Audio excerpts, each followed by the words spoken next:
Hello everyone, welcome to my YouTube channel English literature zone. तो आज के video का हम लोग का टॉपिक है दैट लॉन्ग साइलेंस, जो कि शशि देशपांडे की काफ़ी फेमस नॉवेल है। ठीक है, तो वीडियो शुरू करते हैं। वीडियो अगर आप लोग के लिए हेल्पफुल होता है, आपके सिलेबस का है ना, तो प्लीज़ आप लोग वीडियो को लाइक करना, चैनल को सब्सक्राइब करना और कमेंट करके बताना वीडियो आपको कैसा लगा। और वीडियो का अगर आपको रिटन फॉर्म में नोट्स चाहिए तो नोट्स आपको चैनल के साइट पे मिल जाएगा, और चैनल के साइट का लिंक है वो आपको इसी वीडियो के डिस्क्रिप्शन बॉक्स में और इस वीडियो के कमेंट में भी हम लिंक पिन कर देंगे, जिस लिंक पे आप क्लिक करके डायरेक्ट ये नोट्स पा सकते हो। ठीक है, तो वीडियो शुरू करते हैं। और वीडियो से रिलेटेड कोई प्रॉब्लम हो या फिर कुछ समझ में ना आ रहा हो तो आप इंस्टाग्राम पे टेक्स्ट कर सकते हो। इंस्टाग्राम का लिंक भी आपको इस वीडियो के डिस्क्रिप्शन बॉक्स में और चैनल के अबाउट सेक्शन में मिल जाएगा। तो वीडियो शुरू करते हैं। सबसे पहले हम इंट्रोडक्शन मेंशन किए हुए हैं, तो इंट्रोडक्शन में सबसे पहले कोटेशन से शुरू किए हैं।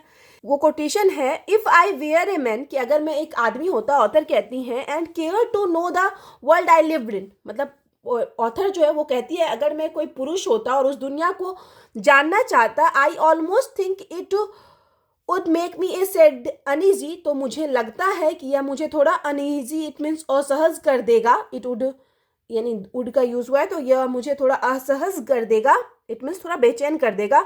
The weight of that long silence of one half of the world, मतलब जो दुनिया के आधे हिस्से का मतलब इट मीन्स जो दुनिया की आधी आबादी जो फीमेल है दुनिया का हाफ पार्ट, तो माना जाता है मेल फीमेल से मिलकर ही ना दुनिया बनी है। तो वो जो हाफ जो फीमेल की जो चुप्पी है, वो लंबी चुप्पी है, उसके जो भार है, तो उससे पोएट क्या महसूस करेंगे? असहज महसूस करेंगी। ठीक है, तो यही पोएट कहना चाह रही हैं इस स्टेटमेंट के थ्रू। और क्या है आगे, this statement by Elizabeth robin, और जो ये स्टेटमेंट है एलिजाबेथ रॉबिन के द्वारा, forms the epigraph of Shashi Deshpande novel that long silence. तो ये शशि देशपांडे का जो नॉवेल है दैट लॉन्ग साइलेंस का, उसका एपिग्राफ इट मीन्स प्रस्तावना बनाता है, प्रस्तावना तैयार करता है दैट लॉन्ग साइलेंस का। अब आगे है, थ्रू दिस नॉवेल, इस नॉवेल के जरिए दिस टैलेंटेड इट मीन्स जो शशि देशपांडे जो राइटर है टैलेंटेड है, इंटेंस टू इरादा करती हैं to break the long silence, कि उस लंबी चुप्पी को तोड़ सके, that was surrounded women their experience and their world, जो कि वुमेन को घेरे हुए हैं, उनके एक्सपीरियंस को घेरे हुए और उनके वर्ल्ड के चारों है। इट मीन्स वुमेन की उस लंबी चुप्पी को तोड़ना चाह रही है ऑथर इस नॉवेल के जरिए। अब आगे है, the writer wants to convey, writer यहाँ पे कन्वे इट मीन्स कहना चाहती हैं, that it is not only the patriarchal system, यह सिर्फ पैट्रियार्कल सिस्टम नहीं है, wholly is responsible for the worsening condition of women. Women की स्थिति हमारी सोसाइटी में खराब है, मतलब पोएट अपने टाइम की बात कर रही है, और अभी भी बहुत हद तक उस तरह से मतलब सिचुएशन में सुधार नहीं आया है, बट पोएट अपने टाइम की बात कर रही है। तो वुमेन की जो कंडीशन हमारी सोसाइटी में खराब है ना, उसके लिए सिर्फ ये नहीं कि पैट्रियार्कल सोसाइटी रिस्पॉन्सिबल है, इट मीन्स पैट्रियार्कल सिस्टम जो है वो रिस्पॉन्सिबल है पूरी तरह से, कि सिर्फ पैट्रियार्कल सिस्टम इट मीन्स हो जाता है पितृसत्तात्मक समाज, जिसमें कि सारा पावर सिर्फ लड़कों के हाथ में हो, पिता, भाई, हस्बैंड, इनके हाथ में जो पावर हो, ठीक है, उन्हीं को पैट्रियार्कल सिस्टम कहते हैं। तो सही इस चीज़ के लिए ये मतलब वुमेन की स्थिति समाज में खराब है, उसके लिए सिर्फ पैट्रियार्कल सिस्टम सिर्फ अकेला रिस्पॉन्सिबल नहीं है, बट लेकिन even women share the responsibility, women भी इसमें अपना रिस्पॉन्सिबिलिटी शेयर करती है। ठीक है, वुमेन का भी योगदान है कि उनके साथ गलत हो रहा है। वुमेन सफर एवरीथिंग, वुमेन क्या करती है? सब कुछ सहती रहती है, इन साइलेंस, चुप रह के, विदाउट प्रोटेस्टिंग, बिना कोई विद्रोह किए, which has cause their subjugation, जो कि उनके सब्जुगेशन इट मीन्स अधीनता का, पराजय का कारण बन जाता है, कि वुमेन क्या करती है? सब कुछ चुप होके सहती रहती है। ठीक है, अब आगे है, इन द प्रेजेंट नॉवेल, हम लोग का जो प्रेजेंट नॉवेल है, silence is used as a metaphor, silence का यूज एक मेटाफर, एक रूपक के रूप में किया गया है। Silence is a patriarchal symbol, silence एक पितृसत्तात्मक चिन्ह भी है। एक गर्ल इज सोशलाइज्ड, गर्ल को सोशलाइज्ड किया जाता है, इट मीन समाज के द्वारा प्रेशराइज किया जाता है टू बी साइलेंट, कि उसको चुप रहना चाहिए, उसको शांत रहना चाहिए। एज बीइंग इलेक्वेंट, एक इलेक्वेंट इट मीन्स मतलब अगर कोई गर्ल इलेक्वेंट होती है, फ्लुएंट होती है, बहुत ज़्यादा बोलती है, लाउड होती है, और मतलब तेज बोलती है या बिना सोचे समझे बोलती है, आर नोट द ट्रेट्स, वो ट्रेट्स नहीं है, वो लक्षण नहीं है, वो विशेषता नहीं, that society deems fit for them, जो कि सोसाइटी बनाए हुए हैं औरतों के लिए। अगर कोई औरत बहुत ज़्यादा बोल रही है, अपने विचारों को बिना सोचे समझे एक्सप्रेस कर रही है, तो ये क्या है कि सोसाइटी जो एक दायरा, जो एक मतलब लक्षण बना रखी है जिसके अंदर औरतों को फिट आना चाहिए, तो वो ट्रेट्स नहीं है, वो दायरा नहीं है। कंसिक्वेंटली फलस्वरूप they keep on being silent, इसलिए वो लोग क्या रहती है, चुप रहती है, उन लोग को शांत रखा जाता है। एंड बियर एवरीथिंग, और सारा कुछ सहते रहती है विद दिस वेपन, अपने इस वेपन के साथ। यहाँ पे वेपन इट मीन शस्त्र, अपना शस्त्र उनका क्या होता है, चुप्पी, उनकी जो चुप्पी है वही उनका शस्त्र होती है। बट ग्रेजुअली, लेकिन धीरे धीरे, दिस वेरी साइलेंस, और ये जो लंबी चुप्पी है और ये जो मतलब साइलेंस है, शांति है, it's away the very vital there existence, वो क्या करती है, उसके एग्जिस्टेंस को ही समाप्त कर देती है, औरत के अस्तित्व को ही समाप्त कर देती है, उसका ये चुप रहना, चुप रह के सारा कुछ सहना। ये हो गया इंट्रोडक्शन वाले सेक्शन में। अब हम लोग अबाउट शशि देशपांडे के बारे में पढ़ लेते हैं, ठीक है। तो अब आगे है, I don't like to call myself, ये भी हम कोटेशन से शुरू किए, जिसमें कि पोइट कहती है कि मैं I don't like to call myself a feminist writer, कि मैं खुद को एक फेमिनिस्ट राइटर कहलाना पसंद नहीं करती। आई एम ए फेमिनिस्ट, वो कहती है कि हाँ मैं फेमिनिस्ट हूँ, but I don't write to propagate on ism, लेकिन मैं किसी इज्म इट मीन्स किसी वाद का, नारीवाद या कोई भी वाद का प्रचार करने के लिए नहीं लिखती। अब आगे है, the words of Shashi Deshpande, तो ये जो शब्द है शशि देशपांडे के, स्ट्रेस हर इंक्लिनेशन, दिखाते हैं उसके झुकाव को, उनके झुकाव को दिखाते हैं, to the ideas of Judith Butler के आइडियाज, यानी विचारों के प्रति उनके झुकाव को दिखाते हैं, जो कि कौन है, एन अमेरिकन फिलोसोफर, अमेरिका के दार्शनिक हैं। हु बोल्डली स्टेटेड, जो कि बोल्डली, बिना डरे, निर्भयपूर्वक कहते हैं, that feminism reasserts the difference, feminism क्या है, एक मतलब क्या करता है, दावा करता है, difference between male and female gender, कि मेल और फीमेल जेंडर के बीच में, मेल और फीमेल लिंग के बीच में क्या अंतर है। शशि देशपांडे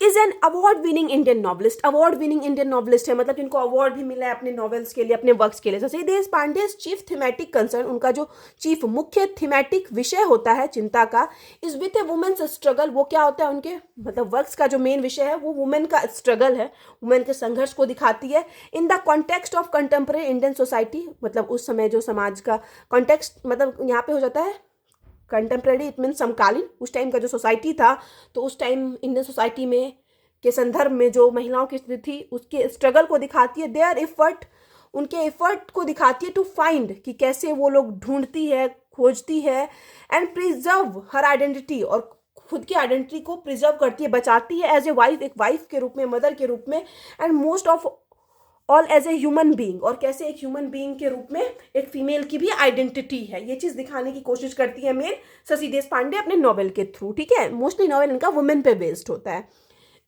आगे है, शी वॉज बॉर्न इन 1938, उनका जो जन्म हुआ था 1938 में हुआ था, इन धरवाड में कर्नाटका में। हर फादर वो श्रीरंगा, उनके पिता जो है श्रीरंगा उनका नाम था, a well known Sanskrit scholar, Sanskrit के विद्वान थे। Her first novel the dark holds no terror was publish in 1980, उनके पहले नॉवेल को 1980 में पब्लिश किया गया था, द डार्क, जिसका कि नाम है the dark holds no terror. हर नॉवेल, उनका जो नॉवेल है दैट लॉन्ग साइलेंस, उसके बारे में अभी हम लोग पढ़ेंगे, brought her a lot of praise, उनके लिए मतलब ढेर सारा तारीफ तो लाता है, उनके लिए ढेर सारा प्रशंसा तो लाता है, एंड एप्रिसिएशन, और ढेर सारा एप्रिसिएशन भी मिलता है, उनकी मतलब बहुत ज़्यादा तारीफ भी की जाती है इस नॉवेल के लिए। एंड शी रिसीव द साहित्य अकेडमी अवार्ड फॉर इट, और इसी नॉवेल के लिए उनको साहित्य अकेडमी अवार्ड भी मिलता है, इसलिए हम बोले थे ना an award meaning Indian novelist. अब आगे है, हर अदर नॉवेल, उनका जो दूसरा नॉवेल है इंक्लूडेड, उसमें शामिल है दैट लॉन्ग साइलेंस, जो कि मतलब उनके जो फेमस नॉवेल में, आप ऐसे तो टोटल वो 13 लगभग नॉवेल लिख रखी है, आप इसमें और भी मेंशन कर सकते हो, जैसे कि उनके फेमस नॉवेल्स में शामिल है that long silence, roots and shadows, small remedies, a matter of time, dark holds no terror, and if I die today. ये सब उनका काफी फेमस वर्क है। अब आगे है analysis of that long silence, it means that long silence का विश्लेषण पढ़ेंगे। इस नॉवेल में, इस नोट्स में हम समरी मेंशन नहीं किए, वे स्टोरी मेंशन नहीं किए, बल्कि ये मेंशन किए एनालिसिस में कि ऑथर क्या कहना चाह रही है इस नॉवेल के थ्रू, ठीक है। बट इससे पहले हम आपको 3-4 मिनट का स्टोरी समझा देते हैं, ताकि आपको क्लियर हो पाए एट द एंड कि क्या कहना चाह रही है ऑथर, ठीक है। तो स्टोरी में जो शुरू होता है, स्टोरी वो जया से शुरू होता है। जया जो है इस नॉवेल की मेन हीरोइन है, प्रोटैगनिस्ट है, उसी पे नॉवेल बेस्ड है। तो जया जो है बचपन से पढ़ने में काफ़ी अच्छी है और अच्छे से पढ़ाई करती है, और वो एक राइटर बनना चाहती है बड़े होके। तो पढ़ाई में अच्छे होने की वजह से उसके पापा जो है इसको बहुत सपोर्ट करते हैं, लेकिन जो घर में उसकी दादी है वो उसको मतलब उसकी पढ़ाई से मतलब इन्फ्लुएंस नहीं है, खुश नहीं रहती है उसकी पढ़ाई से, और वो चाहती है कि जया जो है घर के काम करे ताकि उसको एट द एंड बाद में अच्छा हस्बैंड मिल पाए। वो कम बोले, लेकिन जया जो है पढ़ाई करने की वजह से, पढ़ाई में अच्छी होने की वजह से वो वेस्टर्न वेस्टर्न थॉट से काफ़ी इन्फ्लुएंस थी, वो बहुत बोलती थी, लेकिन एट द एंड जो उसको दादी के द्वारा, उसके समाज के द्वारा उस पर प्रेशर बनाया गया, तो वो भी बहुत नॉर्मल हो गई, मतलब चुप रहने लगी, अपने जो राइटर बनना चाहती थी बचपन से उस चीज़ को भी दबा दी। और एट द एंड जब उसका शादी का एज हुआ तो वो उसकी शादी भी करवा दी गई। जो उसकी शादी हुई वो मोहन नाम के एक लड़के से हुई। मोहन जो है नॉर्मल अच्छा फैमिली, मतलब ठीक ठाक सा कमाता है, तो दोनों की लाइफ ठीक ठाक सी चल रही थी, लेकिन दोनों का थॉट में, दोनों के सोच में बहुत डिफरेंस था। दोनों एक दूसरे के, मतलब जया और मोहन दोनों एक दूसरे के साथ रहते थे, लेकिन एक दूसरे से कभी ज़्यादा बात नहीं करते थे, एक दूसरे से अपना थॉट शेयर नहीं करते थे। ठीक है, तो एट द एंड वो लोग रह रहे थे बस क्योंकि समाज के द्वारा प्रेशर था कि शादी हो गया है तो अब साथ रहना है। वैसा उन लोग के रिश्ते में प्यार या फिर वैसा कंसर्न नहीं थी, वैसा चिंता नहीं थी।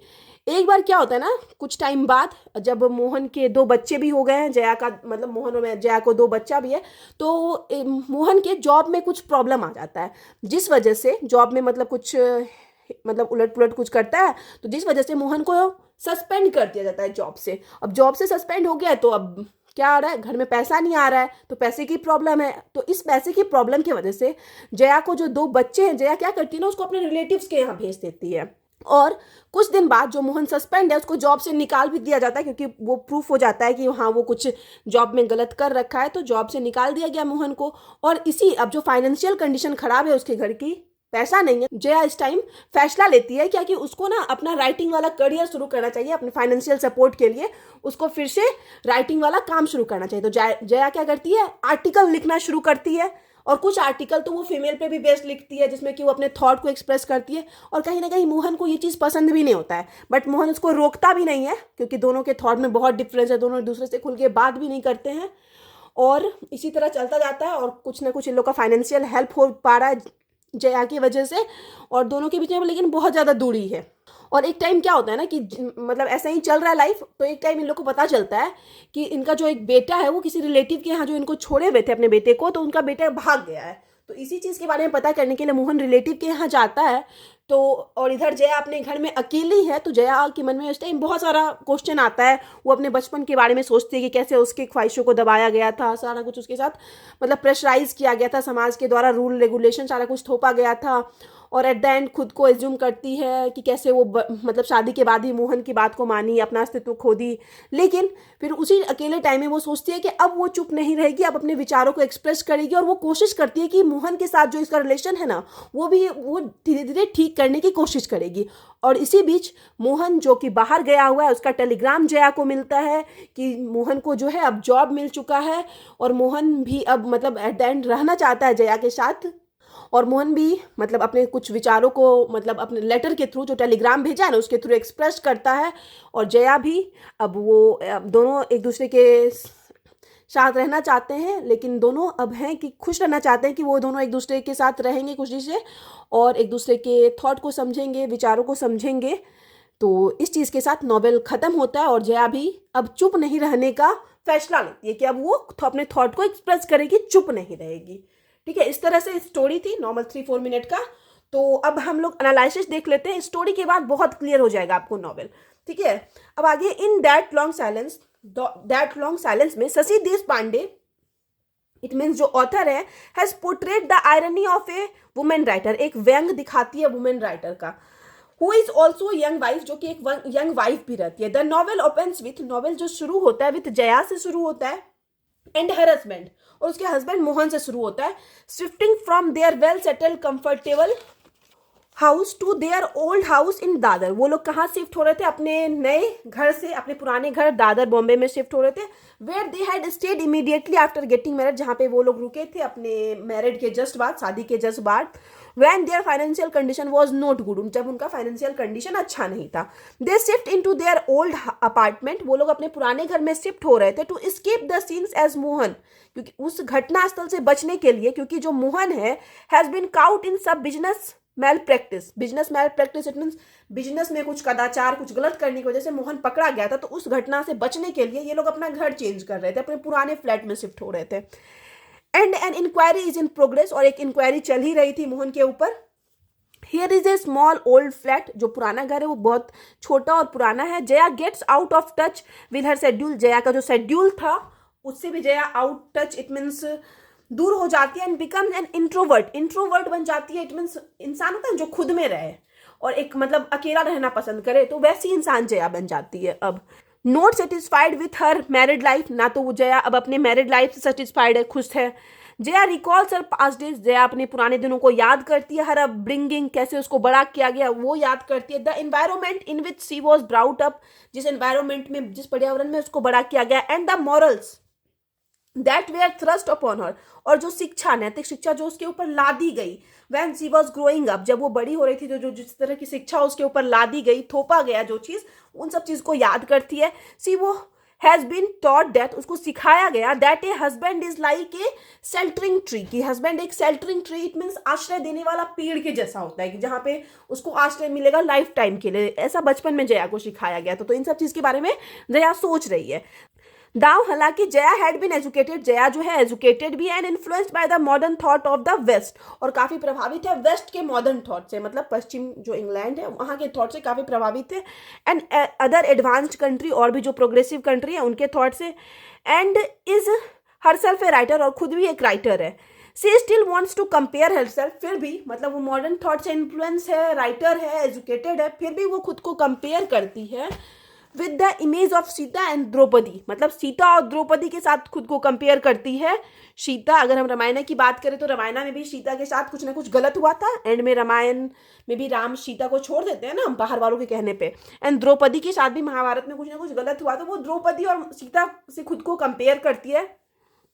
And other ideal mythological character, और यहाँ पे हम लोग ये भी बोल सकते हैं जैसे कि दोनों एक बहुत ज़्यादा पतिव्रता माना जाता है ना, औरत थी द्रौपदी और सीता, तो उस तरह से हम कह सकते हैं कि इस सेंस में भी वो खुद को कंपेयर करती है कि उसको अपने हस्बैंड का बात मानना चाहिए, तो इस वजह से भी वो खुद को सीता और द्रौपदी से कंपेयर करती है। And other ideal mythological character, और दूसरे जो माइथोलॉजिकल कैरेक्टर है, पौराणिक कथा की कैरेक्टर है, चरित्र है, उनसे भी खुद को कंपेयर करती है। She tries to keep a balance between husband and wife, वो कोशिश करती है कि हस्बैंड और वाइफ के बीच बैलेंस बना रहे। मतलब सिर्फ एक फीमेल ही कोशिश करती है, ये बताया गया है उस टाइम की सोसाइटी में कि वो कोशिश करती है कि हस्बैंड और वाइफ के बीच का बैलेंस बना रहे। She always wishes to go on with her husband wish, वो हमेशा चाहती है कि जो उसकी हस्बैंड की इच्छा हो वो उसी के अकॉर्डिंग सारा कुछ करे।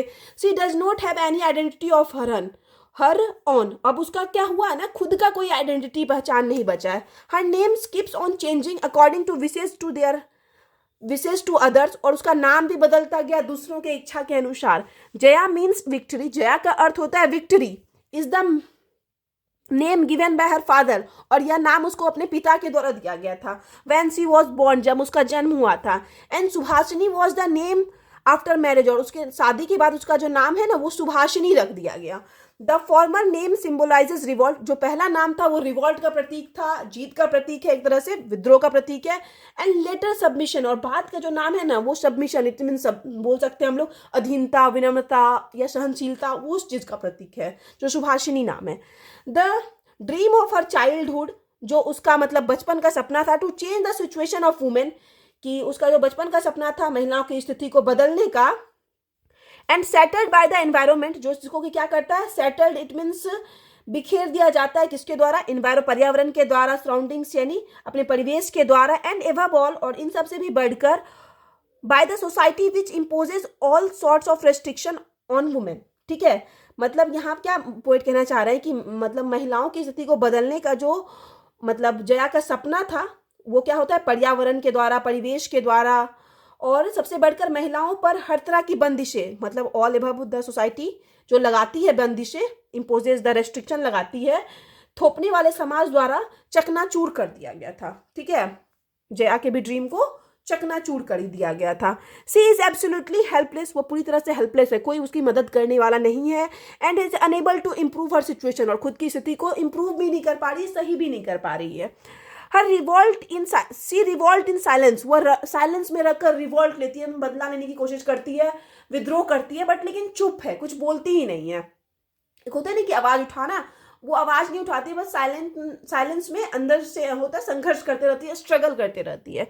ड्यू टू डिफरेंट एटीट्यूड्स, अलग अलग रवैये, बिहेवियर के वजह से, between Jaya and her husband, Jaya और उसके हस्बैंड के बीच, their marital life becomes more of a compromise, उनका मैरिटल लाइफ भी एक कॉम्प्रोमाइज बन जाता है, ठीक है।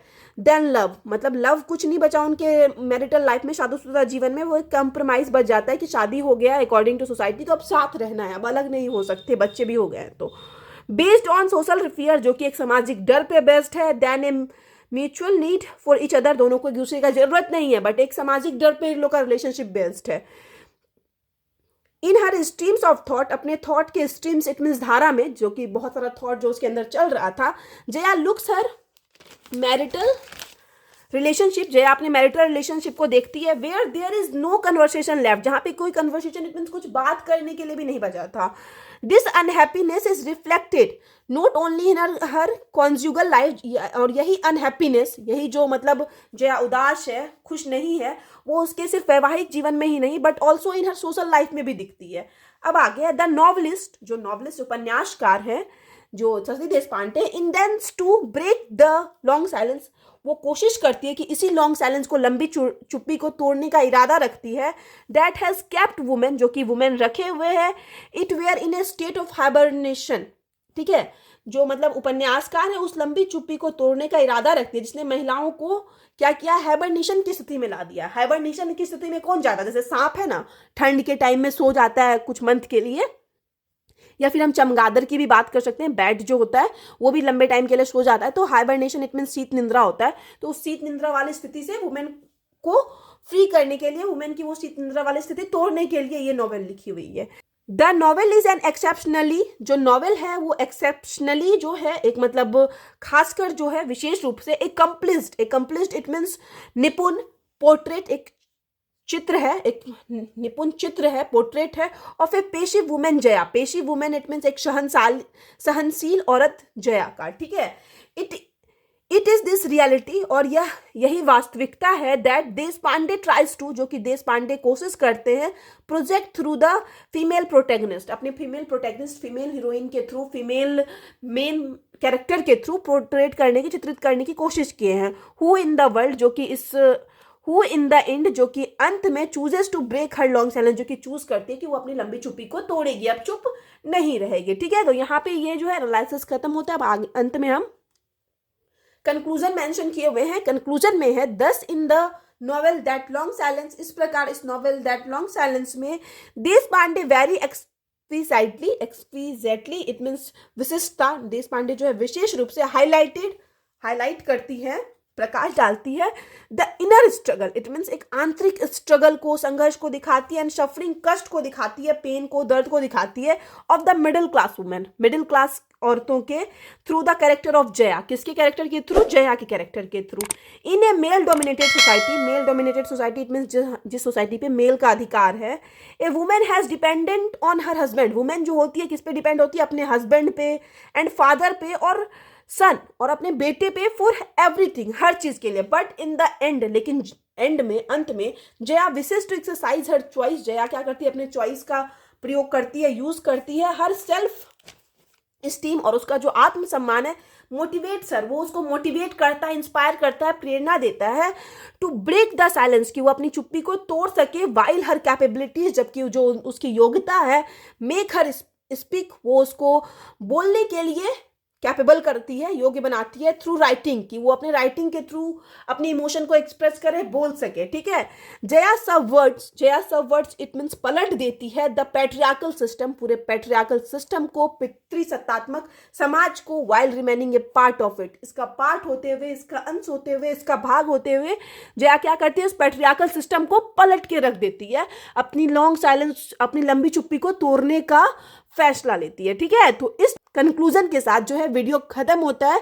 वीडियो अगर आपको समझ में आ गया ना, तो प्लीज़ आप लोग वीडियो को लाइक करना, चैनल को सब्सक्राइब करना, और कोई प्रॉब्लम है तो आप इंस्टाग्राम पे टेक्स्ट कर सकते हो, इंस्टाग्राम का लिंक आपको इस वीडियो के डिस्क्रिप्शन में मिल जाएगा। मिलते हैं नेक्स्ट वीडियो में नेक्स्ट टॉपिक के साथ।